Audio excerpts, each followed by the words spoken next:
Yeah, coming up later in the program, Come See the Paradise, an interracial love story set during World War II. And coming up next, Mel Gibson plays a melancholy Dane named Hamlet. All that lives must die, passing through nature.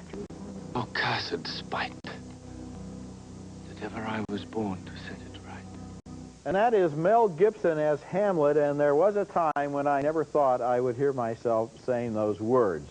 In fact, there may have been a lot of people who thought Mel Gibson was going way out on a limb when he decided to play Hamlet, Shakespeare's most tortured and difficult hero. And what about the director, Franco Zeffirelli? He had a big hit with the movie of Romeo and Juliet, but that was a long time ago. And besides, Hamlet is a much deeper and more difficult challenge. So I walked into this Hamlet with some doubts of my own, but they were quickly forgotten in the strength and energy of the performances.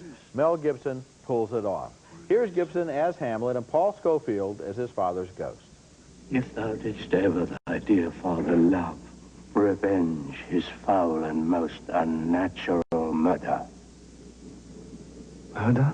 Glenn Close stars as Hamlet's mother, Gertrude, who after the death of Hamlet's father marries his uncle with what Hamlet thinks is unseemly haste. Thou hast thy father much offended. Mother, you have my father much offended.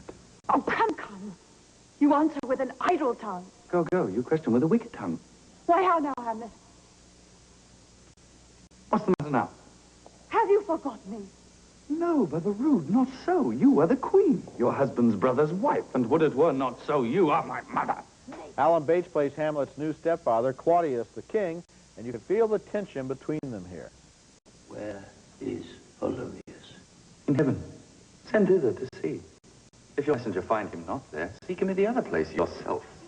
Every time I see another version of Hamlet, I realize that Shakespeare wrote in this play a role that is incredibly elastic, able to be turned this way and that to suit the strengths of the actors who play him and the times that he's played in.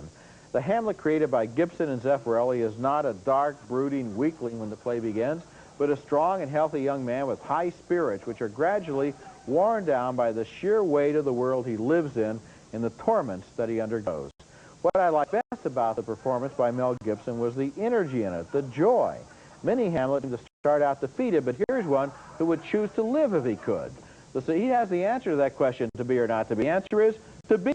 The supporting performances are strong, the settings are spectacular, and Mel Gibson has pulled off a considerable personal victory. Well, that's a very good line that you... I like that as much as some of the lines in the film. That's a nice compliment, huh? I had a problem with this picture, and it has to do with the way it was shot, oddly enough. And normally I don't get into visual strategy too much, but many times with key speeches that Hamlet has, Franco Zeffirelli shoots real tight.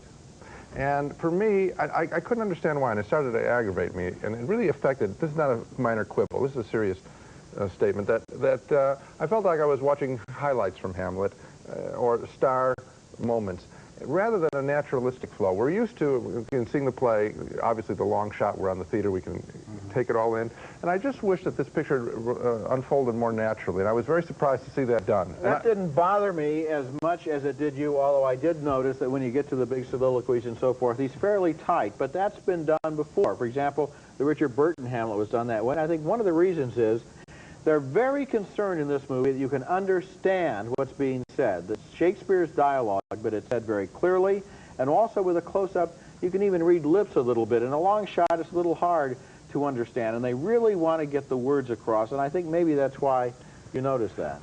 Well, anyway, I noticed that it didn't help me, and as a result, I'm sitting there saying, this isn't going naturally. Did you like the movie? No. You don't recommend it? No, I can't recommend it, and I hate to say that that's the main reason, but that is a big Well, I liked it a whole lot. Coming up next, Alan Parker's epic film about Japanese Americans being incarcerated in detention camps during World War II.